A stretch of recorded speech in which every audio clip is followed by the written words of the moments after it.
primeiro, uma coisa é agradecer a vocês de fazer esse documentário, que eu acho bastante importante, que, modéstia à parte, foi uma ideia minha quando eu fui presidente da academia, mas eu não dei conta, não tive fôlego de fazer isso por algumas razões. Até tentei, mas não consegui. Então, eu acho que é um documento muito importante que vai ficar aqui na memória da academia. Infelizmente, nós já perdemos alguns colegas e nós não temos pouca memória sobre eles, mas que, felizmente, da agora para frente, a gente vai ter uma memória mais viva dos colegas da Academia Mineira de Pediatria. Bom, eu nasci no dia 17 de outubro de 1946, sou um libriano. Libriano é uma pessoa equilibrada, né? É na cidade sul-mineira de Areado, é uma pequena cidade, cerca de 12 mil habitantes.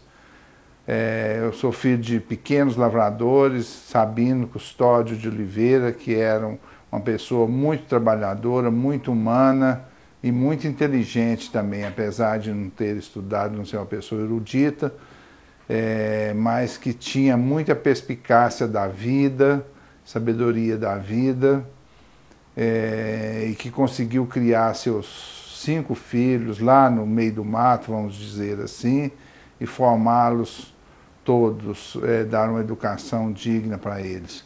Eu sou, então, o filho mais velho do Sabino Custódio e da Maria Cândida de Oliveira, também filha de pequenos lavradores. Meus 4 avós, todos eram lavradores, cultivavam a terra, principalmente na área de agropecuária.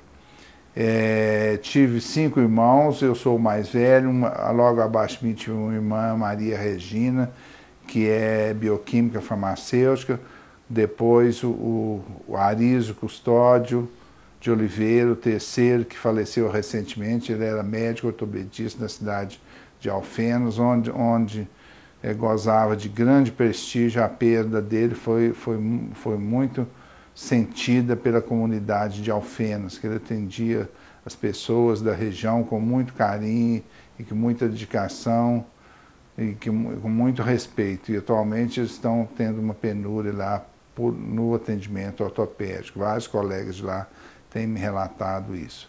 E o 4º irmão é o Luiz Custódio, que era um excelente jogador de futebol. Ele formou-se em odontologia na Faculdade Federal de Odontologia de Alfenas. Ele é cirurgião dentista. E o terceiro e último, o que era o menor, né, que atualmente não é nem tanto menor, talvez até o maior, porque ele anda muito obeso, Antônio Carlos de Oliveira, que é também farmacêutico bioquímico. Eu formei no grupo, eu comecei meus estudos no grupo escolar João Luiz Alves, na cidade de Areado, em 1956. Naquela época a gente entrava na escola e tinha que ter 7 anos. Antes de 7 anos, os grupos escolares não aceitavam as pessoas. E eu aprendi a escrever numa peça que se chama Pedra, que atualmente eu tenho a pedra que eu fui alfabetizado até hoje, que literalmente era uma pedra mesmo, era como se fosse parece até um notebook, mas é uma pedra tipo ardósia, assim, com um lápis de pedra, onde a gente escrevia e apagava, escrevia e apagava. Então, quando a gente, no final da aula, a professora passava para casa, olha, escrever A, E, I, O. O método de alfabetização era, lógico, muito diferente do hoje. Então, primeiro a gente aprendia as vogais, depois as letras, as consoantes, depois ia formando as frases. B, A, Ba, Be, Be, Be, Bi, Beobó, Beobu. A ave vive e voa. Viva a vovó. Vovô viu o ovo. Então, era bem estranho, mas era interessante como a gente era alfabetizado. E eu sou muito grato às minhas primeiras professoras que me alfabetizaram, a doutora Amélia Prado, doutora Eneida de Ávila Borges, que tem uma filha que é hematologista aqui em Belo Horizonte, que me ensinaram a ler, me ensinaram a escrever e fazer as contas elementares, as operações elementares da matemática, soma, adição, subtração, divisão, multiplicação. Bom, Quando eu terminei o 4º ano primário, como lá em Areado não existia colégio, eu fui, meus pais me colocaram para estudar num colégio interno na cidade de Carmo do Rio Claro, um colégio de irmãos redentoristas, para fazer um curso que se chamava admissão. Quando a gente terminava o primário naquela época, a gente não passava diretamente para o curso colegial, a gente tinha que fazer um ano desse curso que chamava-se admissão. Então eu fui fazer admissão em Carmo do Rio Claro. Fiquei um ano interno lá, onde eu aprendi muita coisa com os irmãos. Era uma disciplina muito rígida, porque era assim, levantava às 6 horas da manhã, tomava-se banho, independente do inverno, e no sul de Minas é muito frio, e não era água quente, não, era água natural, porque a luz elétrica naquela época, não existia usina de Furnas, essas grandes usinas, era difícil. Então tomava-se banho, punha-se o uniforme, passava na capela, assistia à missa, descia às 6h45, descia para o refeitório, era 10 minutos para comer um pão com manteiga e uma xícara de leite com café, e aí a gente ia para o pátio, dali 5 minutos a campainha tocava para a gente fazer as filas, na época em que as crianças e os jovens eram disciplinados, né? Não é igual os de hoje, não. Então fazia a fila e guia, cada um para a sua sala. Bom, então eu passei um ano lá. No ano seguinte, de 1959, lá em Areado, abriu-se um ginásio. Então meu pai me matriculou na primeira série do ginásio, que inicialmente as aulas eram administradas por freiras da Consolação que vieram da Espanha. E eu me lembro muito de várias freiras, Madre Carmelina, Madre Antônia, que era uma pessoa muito carinhosa, Madre Teresa, também que eu aprendi trabalhos manuais, naquela época a gente fazia até bordado, eu aprendi a fazer até algumas coisas de arraiolo. Então aí segui lá, e como eu tinha feito uma base muito boa lá no Colégio Montfort, no Carmo do Rio Claro, eu fui um aluno de destaque lá no Colégio Areado. Eu fui o primeiro, quando formei, eu recebi uma homenagem, eu fui o primeiro lugar da primeira turma de lá. Bom, terminando esse curso, que na época era chamado de ginasial, tinha-se o colegial, que já é o atual científico, hoje nem sei como que chama. Eu vim para Belo Horizonte, então, com um primo meu, vim estudar no Colégio Santo Antônio. Fiz o primeiro ano no Colégio Santo Antônio. Nesse primeiro ano eu tive um choque muito grande de conhecimento, de exigência que tinha, e tomei bomba. O primeiro científico eu tomei bomba, especialmente em matemática, que eu não era bom em matemática. Tinha um professor de matemática no Colégio Santo Antônio que era muito bom, mas muito rigoroso, o professor Mourão. Me lembro dele muito bem até hoje. Ele dava matemática e o filho dava português. Mas português para mim não era. Aí no ano seguinte eu fui estudar no Colégio Anchieta, fiz o ano seguinte no Colégio Anchieta. Depois, junto com outro primo que veio para cá, que eu fui morar com ele, nós passamos a estudar no Colégio Arnaldo, que tinha um padre muito bom, chamava Luiz Roth, que era um pesquisador da flora brasileira e que ensinava biologia. Então, fui muito feliz no Colégio Arnaldo. Fui, inclusive, aluno do professor Valfrido Mares Guia, que depois foi ministro, atualmente já está aposentado. Ele era professor de matemática na época lá. Bom, e aí passei para o terceiro científico. No terceiro científico, era quando estava começando o colégio universitário em Belo Horizonte. Eu fiz concurso, mas também não passei.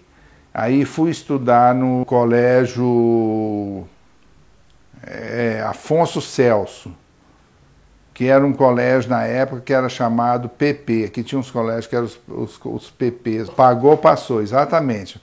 Mas qual que foi a estratégia que eu tracei?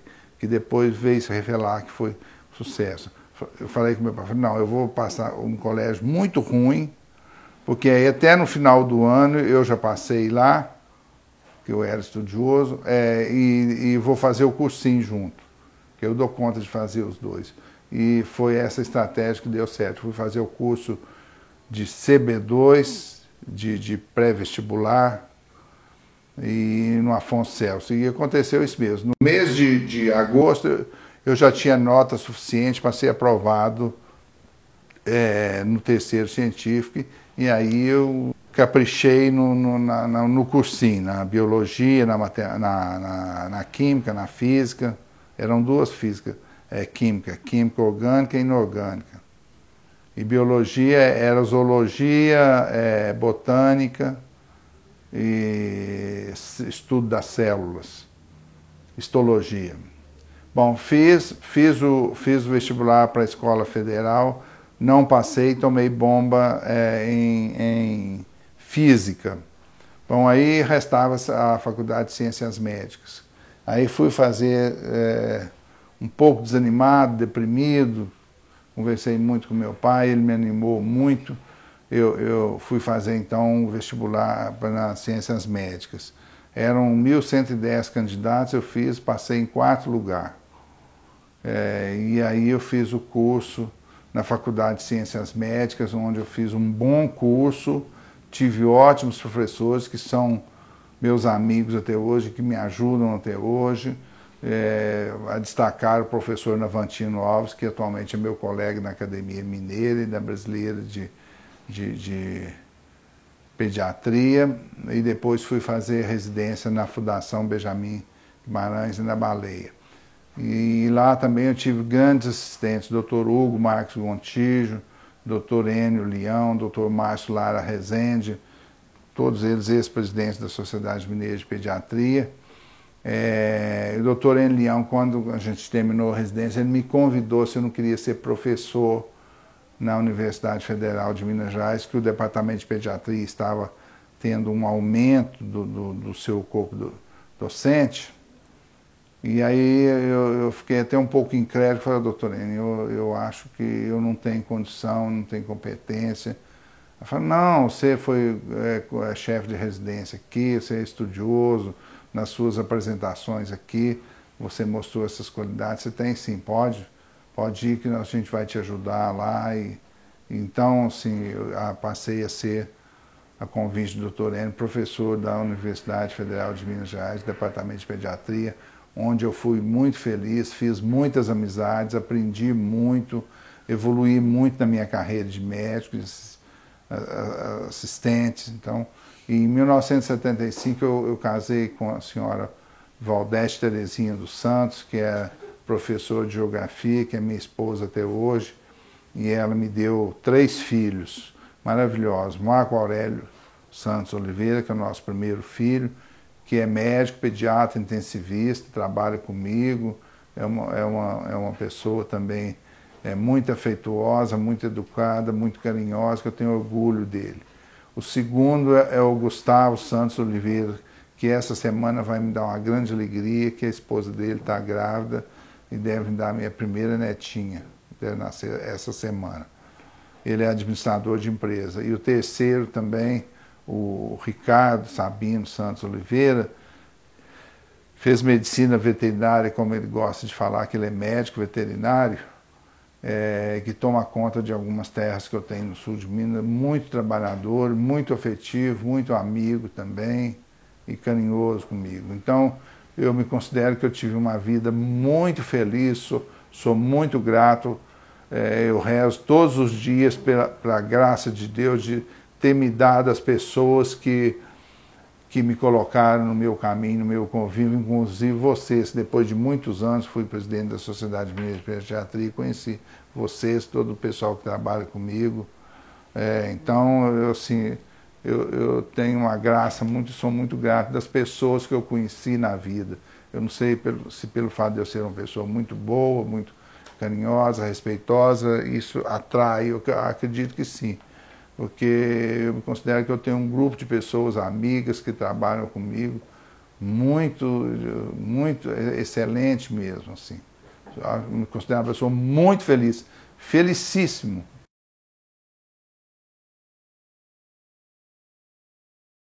Eu nasci na roça, num lugar que chama Boa Vista, no meu discurso lá na Academia Brasileira, eu até mostrei umas fotos do local. É um local ermo mesmo, não sei por que chama Boa Vista, porque não tem nada de boa e nem de vista. Quer dizer, de boa tem porque a terra é muito fértil, mas é um lugar tipo um buraco, assim, que para todos os lados que você olha tem um morro para subir. Então é quase que no fundo de um buraco.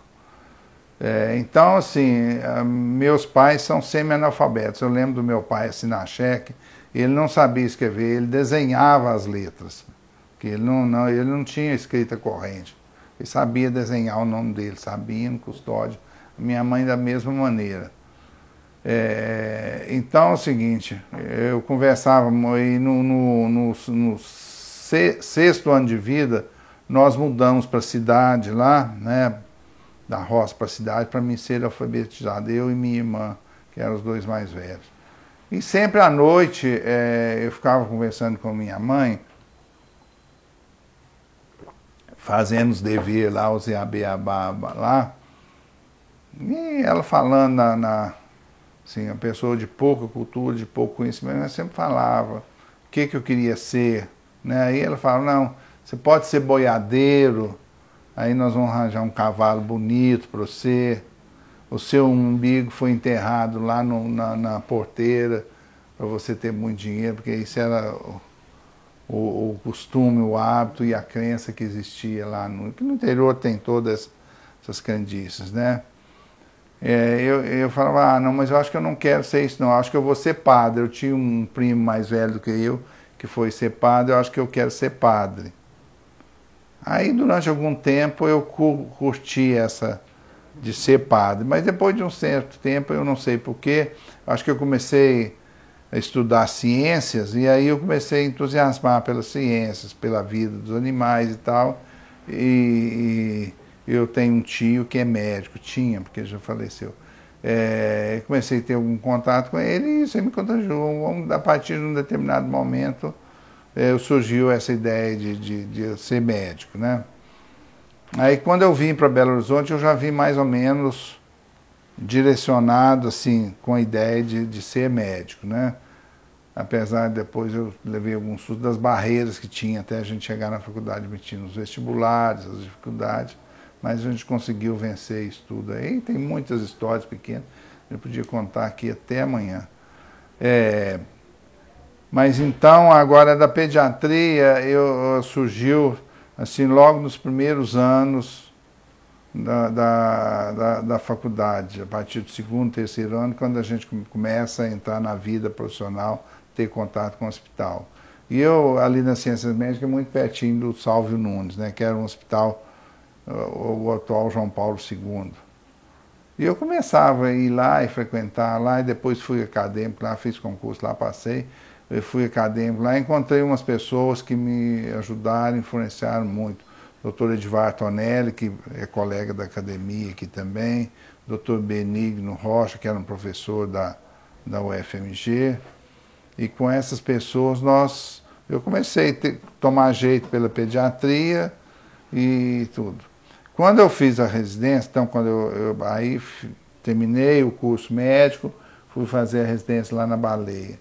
E senti uma falta na época a gente tinha muita poliomielite, morria muitas crianças de poliomielite, eu vi muitas crianças morrer sem a gente fazer nada. E a gente tinha a oportunidade de fazer um estágio de terapia intensiva no Hospital das Clínicas. Eu fui um dos únicos dos 14 colegas de residência na época que fez esse estágio lá. Fiz um estágio de terapia intensiva lá. O CTI era chefiado pelo Dr. Mário Lopes, que foi uma pessoa que me ajudou muito e que me influenciou muito também, com quem eu aprendi muito de medicina. Nós produzimos até trabalho, ganhamos até um prêmio num trabalho que a gente ganhou da Academia Mineira de Medicina. Então eu sempre gostava muito de muita dinamicidade, eu não gostava muito de ficar parado. E a terapia intensiva é uma especialidade que se modifica muito. É um paciente que está muito grave agora, daqui 2 horas ele já começa a melhorar, daqui 6 horas ele já saiu do coma, já está melhorando das condições hemodinâmicas dele. E o contrário também, né? Então, e gostava muito de manipular equipamentos, né? Ventiladores artificiais e outros aparelhos. E aí eu pensei em fazer terapia intensiva. Aí fui para conseguir, graças a uma relação minha com um colega de turma, o Dr. Wagner Issa, um estágio na Universidade de Tours, na França, e fui para lá, fiquei 2 anos trabalhando no serviço de terapia intensiva pediátrica lá na Universidade de Tours. Então eu já estava formado como profissional, quer dizer, pediatra, já tinha feito a residência de 2 anos no Hospital da Baleia, era professor da Universidade Federal de Pediatria e tinha um estágio de 2 anos já num serviço mundialmente reconhecido de terapia intensiva. E aí passei a dedicar à terapia intensiva, fundei o CTI do Hospital do Ipsen, fui convidado para fundar pelo presidente da época, terapia intensiva. Depois eu agrupei com outros colegas, o Dr. Fernal, que é colega de academia, o Dr. Marcos Janus, o Dr. Wagner, e formamos um grupo de terapia intensiva, o Neo Center, e que atualmente nós já temos 4 unidades e prestamos um grande trabalho à comunidade de Belo Horizonte na terapia intensiva. Posso dizer mesmo que nós salvamos muitas crianças diariamente, semanalmente em Belo Horizonte. Capaz de a gente salvar mais crianças do que o pessoal mata à noite aí. Porque se a gente não tivesse, nós temos atualmente cerca de 150 leitos de terapia intensiva, criamos o Hospital Vila da Serra, que é um hospital de referência em várias unidades, um hospital que tem 400 partos por mês, hospital que faz aí 200 cirurgias cardíacas em crianças, com um dos melhores resultados do Brasil, faz todo tipo de cirurgias neurológicas, ortopédicas, e presta uma grande assistência, e eu tenho a honra de ser o coordenador da clínica pediátrica de lá. Já fui chefe do pronto-socorro, sou coordenador do CTI da clínica pediátrica e coordenador da residência. Criei uma residência lá com alguns colegas, mas quem foi o responsável pelo projeto e pelo levar as coisas para frente fui eu, que os outros colegas não acreditavam numa residência, num hospital privado, e eu, com sacrifício e ajuda de colegas, nós conseguimos, temos uma residência lá, com 10 residentes de terapia intensiva aprovada pelo MEC, credenciada pelo MEC, que é uma boa residência, dá uma boa formação para os nossos jovens médicos, além da residência de terapia intensiva no Neocentro que a gente tem, que aí já é específica para terapia intensiva, para intensivista pediátrico. Em algumas crises é que a sociedade avança. Eu me lembro, eu fui convidado, eu tive a sorte de, pela dedicação, ninguém ganha as coisas de graça, né? Pela minha dedicação, pelo meu interesse, em todos os lugares que eu passei, as pessoas tinham uma especial atenção comigo e deferência, e gostavam de ficar comigo. Quando eu terminei a residência, eu não sabia o que eu ia fazer. Eu sabia que eu era pediatra, estava formado, onde que eu ia fazer. Uns 15 dias depois que a gente terminou o curso, o Dr. Márcio Lara Rezende, que foi um ex-presidente da Sociedade Mineira de Pediatria, me ligou se eu não queria ir trabalhar no Ipsen. O Dr. N já tinha me convidado para ser professor na UFMG. Aí eu já tinha dois locais de referência respeitáveis para mim continuar a minha vida. E eu aceitei e fui. E lá no Ipsen, eu cheguei a ser chefe da clínica pediátrica do Ipsen. E o que acontecia lá? Eu me lembro uma vez que um sobrinho de um diretor, que era médico ortopedista, faleceu lá na enfermaria por falta de uma vaga de CTI. E ele me chamou lá no Palácio da Liberdade, no Palácio da Liberdade, não, na Praça da Liberdade, onde é a sede do Ipsen. Ô Sabino, eu sei que você tem algum interesse de terapia intensiva, eu já era coordenador de CTI lá do Hospital das Clínicas, da UFMG. você não quer, nós não podemos montar um CTI pediátrico lá no IFCENG. Eu falei assim, ó, doutor Haroldo, podemos sim, basta ter vontade política da parte do senhor e dos outros diretores e o apoio financeiro. E a gente recruta aí colegas e formei uma equipe e construímos uma unidade de terapia intensiva lá que funciona até hoje muito bem, de ótima qualidade. Depois eu continuei lá na Faculdade de Medicina, coordenando o CTI pediátrico. Em 2012, eu venci o meu tempo lá, eu me aposentei lá na UFMG e formei a minha sucessora, que é a doutora Adriana Sete Leão, que dirige muito bem lá.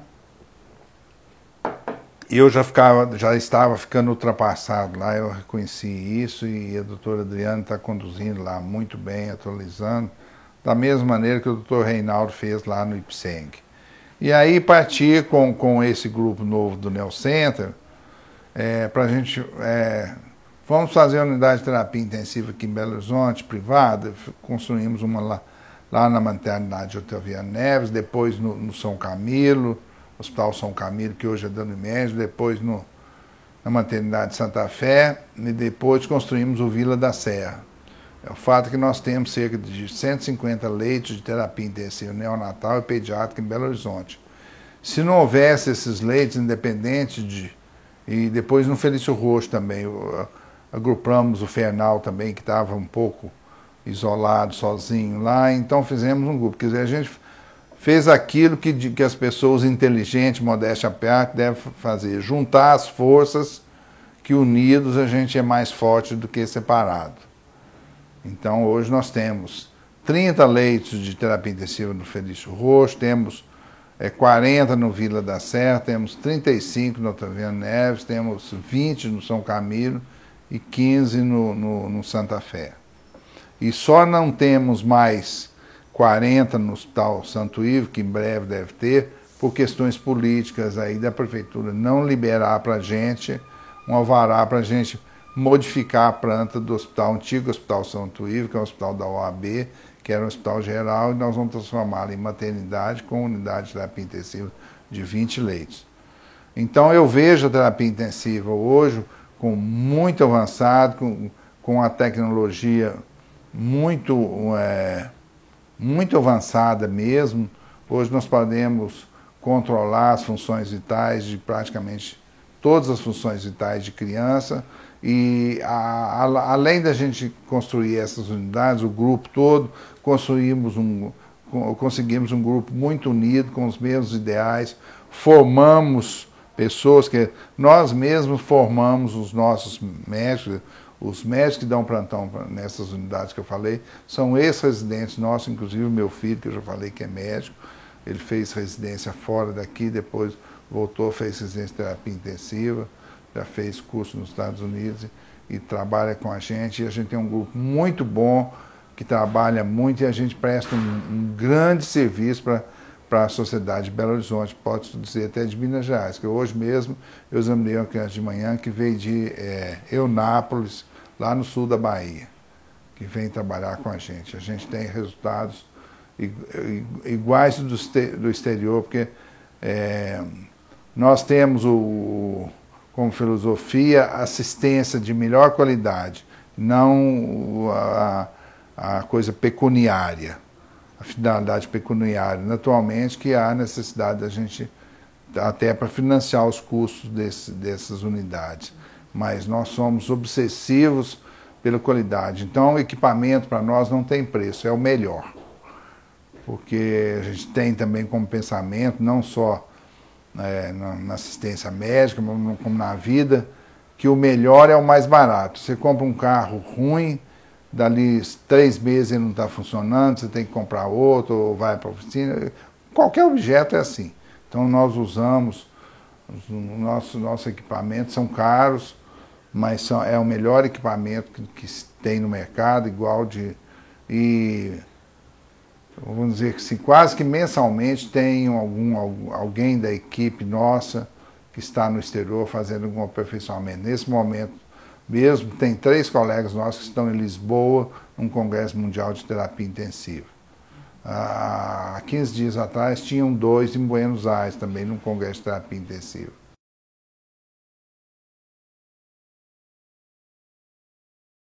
Olha, eu sou sócio associado da Sociedade Mineira de Pediatria desde 1972, quando eu era residente. Eu acho que essas instituições desempenham um papel muito importante que deveria ser desempenhado pelo Estado, pelo MEC, mas que é indesejável. Eu sempre sou uma pessoa de associação.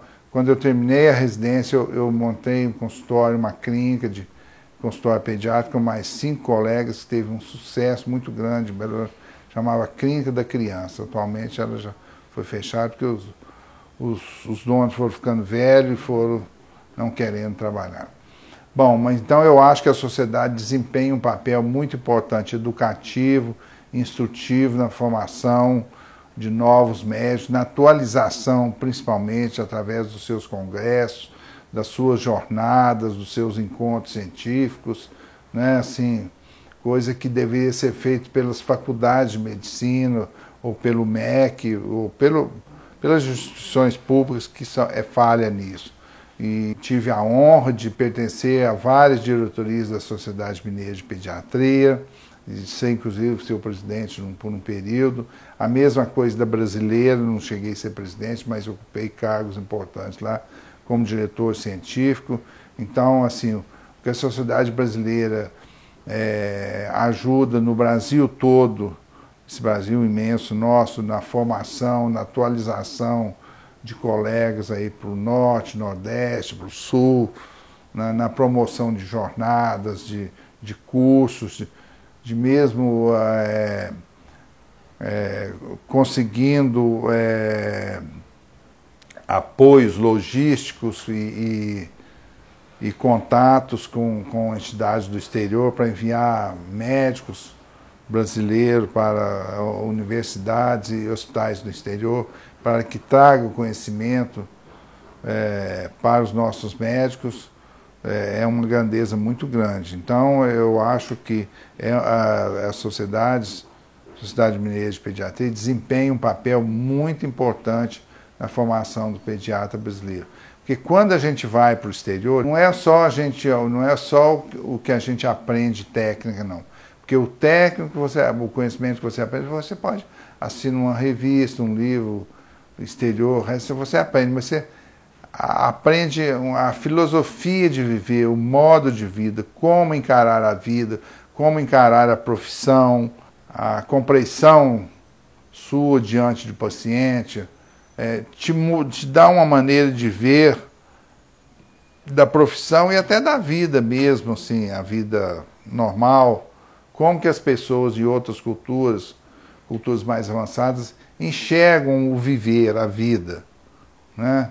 Então, melhora muito a sua formação.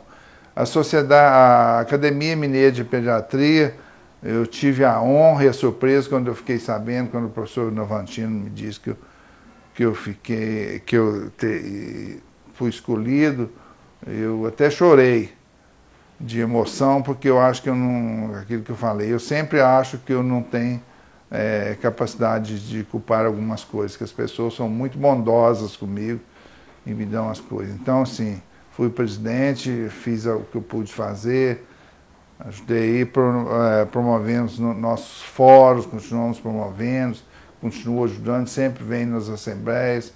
Eu acho que ocupo um lugar importante, é um apêndice importante da Sociedade Mineira de Pediatria.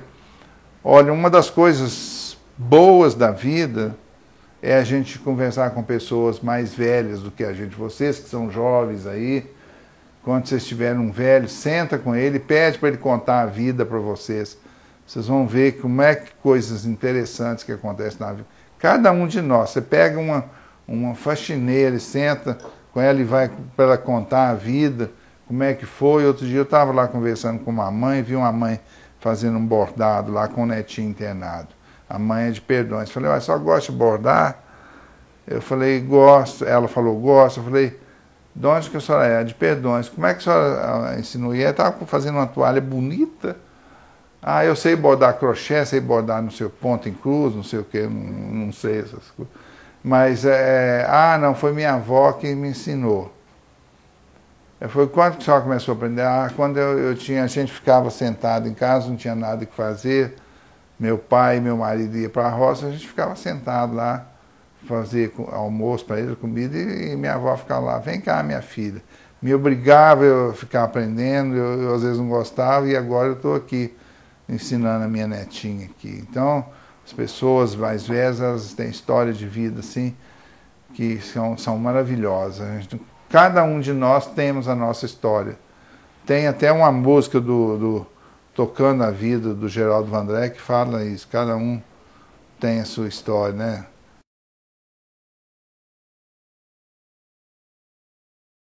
Eu vou lembrar até recentemente eu dava plantão lá no pronto-socorro do Hospital Vila da Serra. Então, num domingo, eu estava de plantão, estava uma noite muito bonita.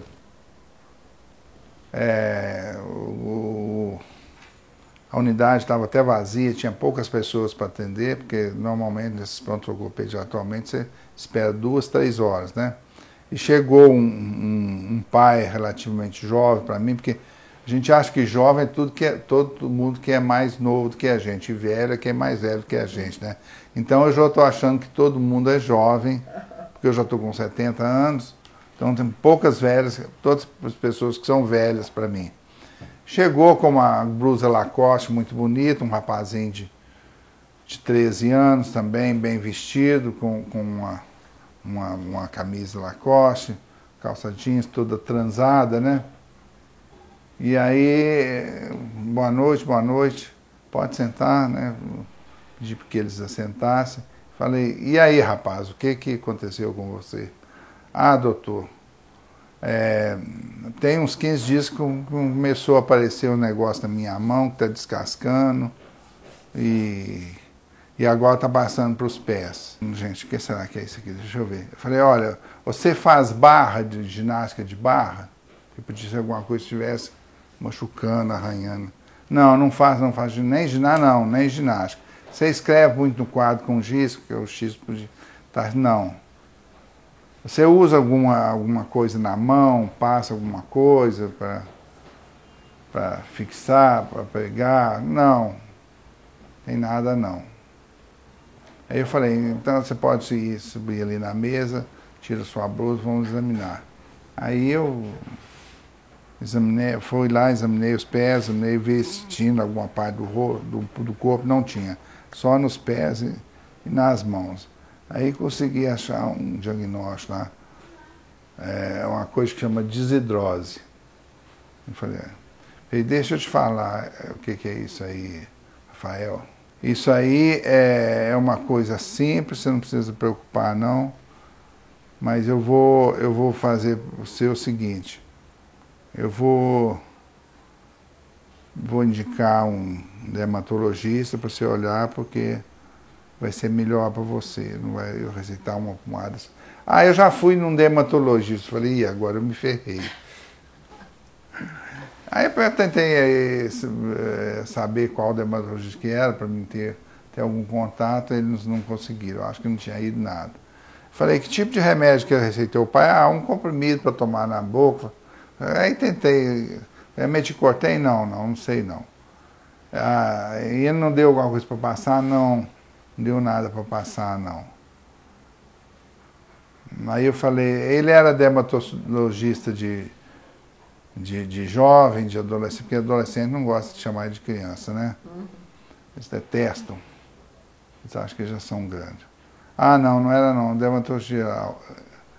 Então eu vou fazer o seguinte, eu vou indicar para você uns 2 dermatologistas que são especializados em crianças ebiatras da sua idade. Mas fique tranquilo que isso aí pode ser, às vezes, até alguma coisa de nervo de você. Você tem alguma prova esses dias, brigou com a namorada? Não teve nada disso, não. Aí o pai falou assim, mas o senhor não podia receitar nem uma pomadinha para ele, não? Isso 11h30 da noite. Aí eu peguei e falei, ô Gabriel, deixa eu te falar uma coisa. Você estuda? Estuda. Aonde você estuda? Eu estudo no Loyola. Você já matou a aula alguma vez? Ah, não. Ah, não, professor. Ah, doutor. Tem umas aulas de artes lá que são muito ruins. Às vezes a gente fica lá na cantina escondido e olhava pro pai assim, para ver se o pai recriminava, né? Eu falei, pois é, então deixa eu te contar um segredo para você. Quando eu estudei medicina, eu não gostava de dermatologia, então eu matava todas as aulas de dermatologia. Então eu não sei nada de dermatologia. Se eu te dar uma pomada aqui para você, pode ser que não dê certo. É melhor, mesmo, não tem urgência não, mas que você vá para uma pessoa que gosta de dermatologia e estuda dermatologia. Aí o pai começou a rir e tal, terminou a consulta e foram todos felizes morar no castelo e são felizes até hoje.